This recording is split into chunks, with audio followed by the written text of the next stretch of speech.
बाद भारत में नए लड़ाकू विमान आए हैं। ये एक भारत में आया बहुत बड़ा बदलाव है। और 34 वर्षों के बाद भारत में नई शिक्षा नीति की घोषणा की गई है। यानी भारत में आज दो बहुत बड़े बदलाव हुए हैं। इसलिए रफाल के बाद अब हम नई शिक्षा नीति की बात करेंगे। कहते हैं जब किसी देश में कोई बड़ा बदलाव करना हो तो सबसे पहले उसकी शिक्षा नीति को बदलना चाहिए, और आज इसकी शुरुआत हो गई है। भारत सरकार के मानव संसाधन विकास मंत्रालय ने आज इस नई शिक्षा नीति की घोषणा की है। इसलिए आज हम आप सबको बताएंगे कि इससे देश के तमाम छात्रों, उनके परिवार और उनके माता पिता के जीवन में अब क्या क्या बदलाव आने वाले हैं। अगर आप छात्र हैं या किसी छात्र के माता पिता हैं तो आपको ये सारी जानकारियां बहुत ध्यान से सुननी चाहिए, और अगर आप चाहें तो नोट भी कर सकते हैं। तो अब आपको बड़े बड़े बदलाव बताते हैं। अब तक भारत की स्कूली शिक्षा व्यवस्था 10+2 के फॉर्मेट पर चलती थी, लेकिन अब इसे 5+3+3+4 के फॉर्मेट में बदल दिया गया है। इसके तहत स्कूल के पहले 5 वर्षों की पढ़ाई फाउंडेशन स्टेज मानी जाएगी, यानी इस दौरान छात्रों के लिए मजबूत नींव तैयार की जाएगी। इसका करिकुलम NCERT द्वारा तैयार किया जाएगा और इसमें प्री प्राइमरी के 3 वर्ष और पहली और दूसरी कक्षा का एक वर्ष शामिल होगा, यानी प्री प्राइमरी के 3 साल और फिर पहली और दूसरी कक्षा के 2 साल। इसके तहत बच्चों को खेल कूद और अलग अलग गतिविधियों के जरिए पढ़ाई कराई जाएगी, यानी इन कक्षाओं के छात्रों के लिए किताबों का बोझ अब पहले जितना नहीं होगा। इसलिए हम कहेंगे कि जो छोटे बच्चे अब स्कूलों में जाएंगे और अपने शिक्षा की यात्रा को आरंभ करेंगे वो बहुत किस्मत वाले होंगे। इसके बाद अगले 3 साल यानी तीसरी कक्षा से 5वीं कक्षा तक की पढ़ाई के दौरान छात्रों को भविष्य के लिए तैयार किया जाएगा। इसके तहत छात्रों का परिचय विज्ञान, गणित, कला, सामाजिक विज्ञान और ह्यूमैनिटीज जैसे विषयों से करवाया जाएगा। इसके अगले 3 साल मिडिल स्टेज माने जाएंगे और इसमें कक्षा 6 से लेकर कक्षा 8 तक के छात्र शामिल होंगे। इस स्टेज में छात्रों को तय पाठ्यक्रम के मुताबिक पढ़ाया जाएगा और इसके बाद 9वीं से 12वीं कक्षा तक इस फॉर्मेट की 4 वर्षों वाली आखिरी स्टेज होगी। ये 4 साल की स्टेज होगी। इसमें छात्रों में किसी विषय के प्रति गहरी समझ पैदा की जाएगी, उनकी विश्लेषण क्षमता को बढ़ाया जाएगा और उन्हें जीवन में बड़े लक्ष्य निर्धारित करने के लिए प्रेरित किया जाएगा। लेकिन सबसे महत्वपूर्ण बात यह है कि अब स्कूलों में पहले जैसा स्ट्रीम सिस्टम नहीं होगा। इसका मतलब यह है, यानी अगर आर्ट्स का कोई छात्र फिजिक्स की पढ़ाई करना चाहता है तो अब वो ऐसा कर पाएगा, और अगर अकाउंट्स का कोई छात्र, कॉमर्स का कोई छात्र इतिहास की पढ़ाई करना चाहता है तो वो भी ऐसा कर सकता है। लेकिन संभव है कि इसके लिए अलग अलग विषयों का एक पूल तैयार किया जाएगा और आपको उस पूल से ही अपनी पसंद के विषयों का चुनाव करना होगा। यानी अगर विज्ञान के छात्र को इतिहास में दिलचस्पी है और उसके पूल में ये दोनों विषय शामिल हैं, तब ही छात्र इनकी पढ़ाई एक साथ कर सकता है। हालांकि अभी इस पर पूरा स्पष्टीकरण आना बाकी है, लेकिन पहले की जो व्यवस्था होती थी, हमारे यहाँ 3 स्ट्रीम्स मानी जाती थी, या तो आप साइंस लेते थे या कॉमर्स लेते थे या आर्ट्स यानी ह्यूमैनिटीज लेते थे। और अगर आपने ह्यूमैनिटीज लिया है तो आप साइंस नहीं पढ़ सकते, अगर आपने कॉमर्स लिया है तो भी आप शायद साइंस नहीं पढ़ सकते, साइंस लिया है तो ह्यूमैनिटीज नहीं पढ़ सकते। ऐसी चीजें पहले हुआ करती थी अभी तक, लेकिन अब ये सब बदल जाएगा। अब आप फिजिक्स भी पढ़ सकते हैं, कॉमर्स भी पढ़ सकते हैं, अकाउंट्स पढ़ सकते हैं, एक साथ इतिहास भी पढ़ सकते हैं और फिजिक्स की पढ़ाई भी कर सकते हैं। दूसरी महत्वपूर्ण बात यह है कि 5वीं कक्षा तक की पढ़ाई अब मातृभाषा, स्थानीय भाषा और आपकी राष्ट्रभाषा में ही होगी। यानी अंग्रेजी में पढ़ाई की अनिवार्यता समाप्त नहीं होगी। माफ कीजिएगा, अनिवार्यता समाप्त हो जाएगी। अब अंग्रेजी में पढ़ाई की अनिवार्यता नहीं रहेगी। ये एक बहुत बड़ा बदलाव है। आप अपनी राष्ट्रभाषा में या अपनी लोकल भाषा में पढ़ाई कर पाएंगे। उदाहरण के लिए अगर आप 5वीं कक्षा तक अपने बच्चे को मराठी, संस्कृत या गुजराती भाषा में पढ़ाना चाहते हैं तो अब आप ऐसा कर पाएंगे, और अंग्रेजी सिर्फ एक विषय के तौर पर आपको पढ़ाई जाएगी। यानी स्कूलों का जबरदस्ती अंग्रेजीकरण का दौर अब समाप्त हो जाएगा। 6ठी कक्षा में पहुंचने के बाद छात्रों को कंप्यूटर कोडिंग सीखने का मौका मिलेगा। यानी अब भारत के छात्र चीन जैसे देशों की तर्ज पर छोटी उम्र में ही सॉफ्टवेयर और मोबाइल फोन एप्लीकेशंस बनाने की तकनीक सीख पाएंगे, और 6ठी कक्षा से ही छात्रों को इंटर्नशिप का भी मौका मिलेगा। यानी अगर किसी छात्र की किसी खास विषय में रुचि है और वो उसकी प्रैक्टिकल नॉलेज हासिल करना चाहता है तो वो इस विषय से जुड़ी इंटर्नशिप कहीं भी कर सकता है। उदाहरण के लिए अगर आपका बच्चा पेंटिंग करने का शौक रखता है तो वो किसी पेंटर के पास अब इंटर्नशिप के लिए जा सकता है। अगर आपके बच्चे को सॉफ्टवेयर में इंटरेस्ट है तो वो किसी सॉफ्टवेयर कंपनी में अब अपने स्कूल के दौरान ही इंटर्नशिप कर सकता है। 9वीं कक्षा से 12वीं कक्षा तक की परीक्षाएं अब सेमेस्टर के आधार पर होंगी। एक साल में 2 सेमेस्टर होंगे और हर 6 महीने पर एक परीक्षा होगी और दोनों सेमेस्टर्स के अंकों को जोड़कर आपकी फाइनल मार्कशीट तैयार की जाएगी। यानी अब एक छात्र के तौर पर आपको पूरे साल पढ़ाई करनी होगी और आप ये कहकर बच नहीं सकेंगे कि आप सिर्फ फाइनल एग्जाम्स की तैयारी करना चाहते हैं। इससे पहले आपने देखा होगा बहुत सारे छात्र ऐसे होते हैं जो साल के सिर्फ आखिर में कुछ समय तक पढ़ते हैं, 1-2 महीने पढ़ाई कर लेते हैं और फिर उसके आधार पर वो फाइनल जो परीक्षा होती है उसमें बैठते हैं और उनमें से बहुत सारे लोग अच्छे नंबर ले भी आते हैं। लेकिन ये वो लोग होते हैं जिन्होंने पूरे साल पढ़ाई नहीं की। अब आपको पूरे साल पढ़ाई करनी पड़ेगी। इसके अलावा बोर्ड की परीक्षाओं को आसान बनाया जाएगा और इसमें छात्रों की क्षमता पर ज्यादा ध्यान दिया जाएगा। रटने की क्षमता नहीं, समझने की क्षमता पर ध्यान दिया जाएगा। ट्यूशन और कोचिंग क्लास के जरिए रट्टा लगवाने की आदत को समाप्त कर दिया जाएगा। बोर्ड परीक्षा देने वाले छात्रों को अब उनकी पसंद की भाषा में परीक्षा लिखने की पूरी छूट होगी। उदाहरण के लिए अगर आप चाहें तो हिंदी या अंग्रेजी में से किसी एक भाषा में अपनी परीक्षा दे सकते हैं। छात्रों के रिपोर्ट कार्ड्स को भी अब पहले की तरह तैयार नहीं किया जाएगा।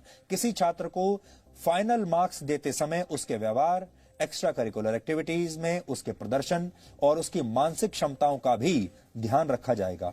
इसके अलावा रिपोर्ट कार्ड को 360 डिग्री असेसमेंट के आधार पर तैयार किया जाएगा।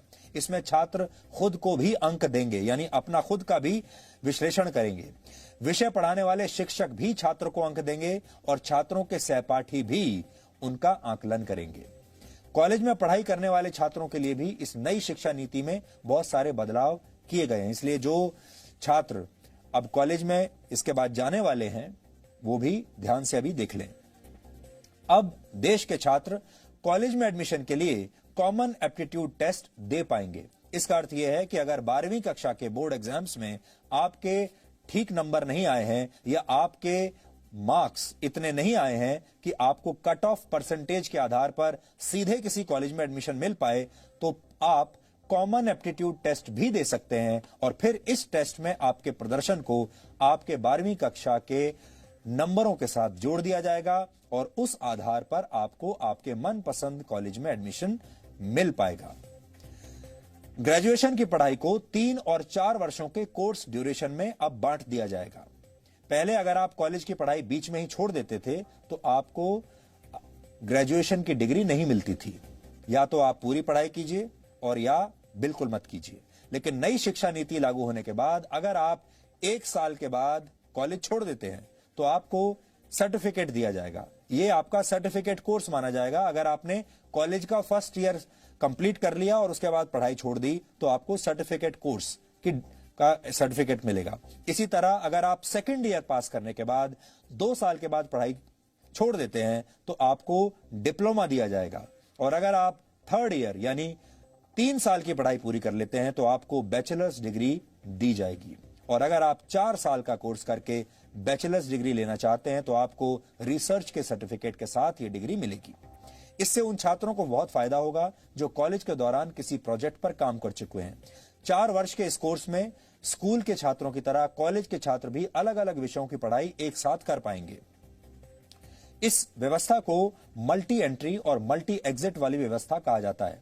यानी छात्र जब जिस विषय की पढ़ाई करना चाहेंगे तो वो ऐसा कर सकेंगे और जब वो ये पढ़ाई छोड़ना भी चाहेंगे तो ये काम भी आसानी से कर सकेंगे। इसीलिए इसे मल्टी एंट्री और मल्टी एग्जिट कहा गया है। आप जब चाहे एंट्री ले सकते हैं और एग्जिट भी कर सकते हैं जब चाहें।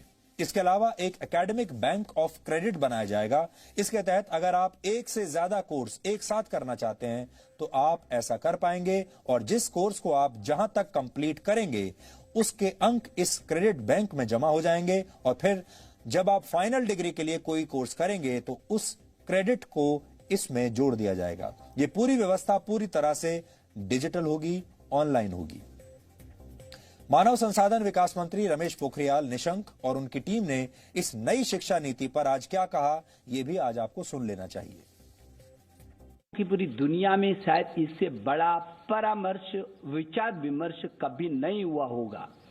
इतना बड़ा नवाचार ये दुनिया के लिए एक उदाहरण है, जब किसी नीति पर देश के कोने कोने से, अभिभावकों से, छात्रों से, अध्यापकों से, विशेषज्ञों से, शिक्षाविदों से, राजनीतिज्ञों से, जनप्रतिनिधियों से और यहां तक कि 1,25,000 ग्राम समितियों से विचार विमर्श किया गया हो।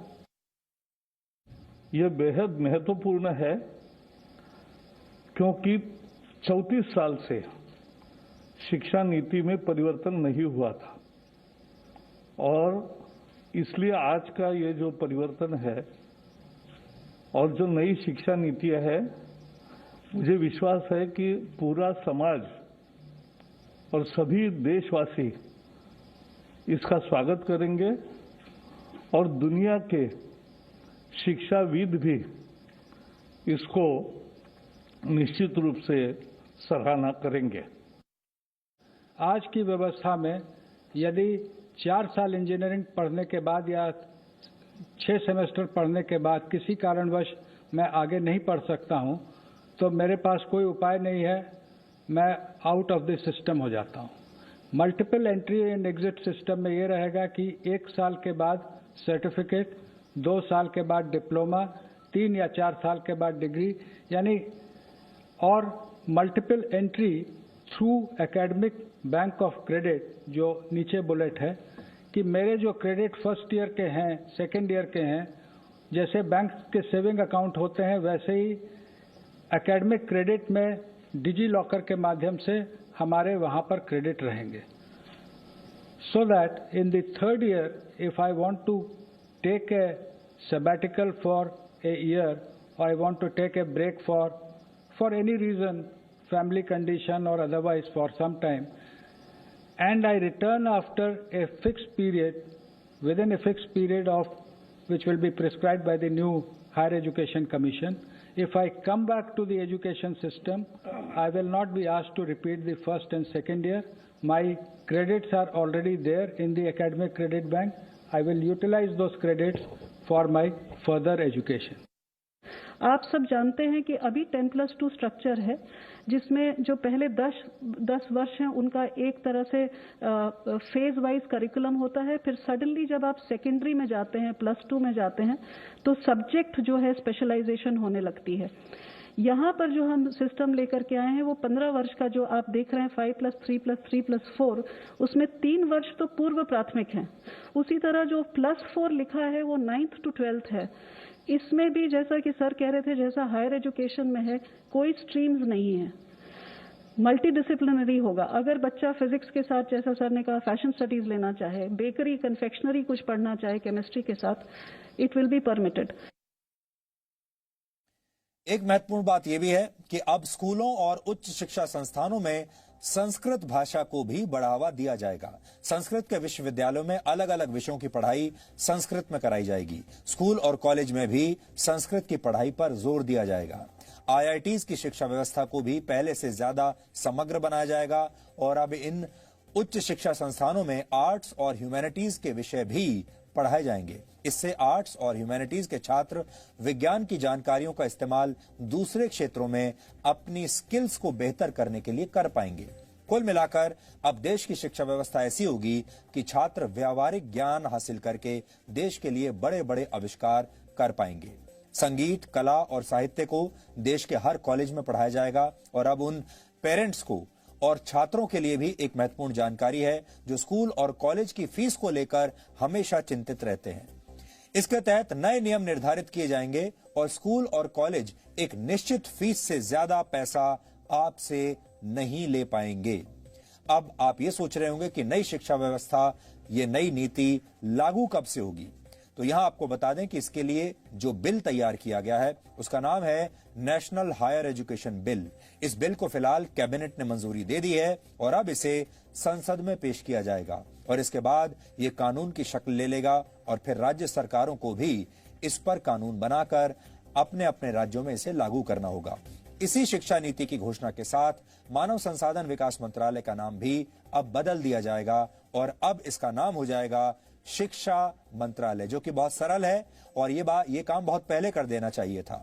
नई शिक्षा नीति को तैयार करने के लिए 2 लाख से ज्यादा लोगों की राय ली गई और इसी के बाद इस नई शिक्षा नीति की घोषणा की गई है। यह शिक्षा नीति वर्ष 2021 और 2022 के एकेडमिक सेशन तक लागू हो जाएगी। यानी आपका जो अगला एकेडमिक सेशन होगा जो 2021 में शुरू होगा वो इस नई शिक्षा नीति के साथ नए नियमों के साथ लागू होगा। इस नीति की घोषणा आज शाम को ही हुई है, इसलिए हमारी टीम अब भी इसका विश्लेषण कर रही है क्योंकि ये जो पूरी शिक्षा नीति है इसे पढ़ने में अभी और बहुत समय लगेगा। इसकी बहुत सारी क्वेरीज हैं, हमारे मन में भी इसे लेकर बहुत सारे सवाल हैं। इसलिए हमारी जो टीम है, हमारे रिपोर्टर्स की टीम, हमारा न्यूज रूम और हमारे जो रिसर्च करने वाली जो टीम है वो लगातार इसे पढ़ रही है, इसका विश्लेषण कर रही है। बहुत सारी बातें ऐसी हैं जिनमें हम भी सरकार से और सवाल करना चाहते हैं, इसलिए हम धीरे धीरे इसका विश्लेषण करते रहेंगे अलग अलग पार्ट्स में, अलग अलग फेजेस में, और वो विश्लेषण हम आप तक पहुंचाते रहेंगे। और हो सकता है कि अभी इसकी कई बातों पर सरकार की तरफ से आगे आने वाले समय में और भी स्पष्टीकरण आए और जैसे ही कोई नई बात या इसमें कोई नया सुधार या कोई अपडेट हमारे पास आएगा हम उसकी जानकारी भी आपको जरूर देंगे, क्योंकि ये देश का भविष्य बदलने वाली खबर है। इसलिए हम इस खबर का लगातार फॉलो अप करते रहेंगे। वैसे तो आपने देखा होगा हमारे देश का जो मीडिया है वो अलग अलग खबरों में व्यस्त रहता है, लेकिन हमें ये लगा कि आज की जो सबसे महत्वपूर्ण खबर है वो यही है, क्योंकि ये खबर सीधे आपके बच्चों के जिंदगी पर, उनके जीवन पर असर डालेगी और आपके बच्चों के जीवन पर अगर असर डालेगी तो आपके जीवन पर तो असर जरूर ही डालेगी। इसलिए इस खबर से हर परिवार जुड़ा हुआ है।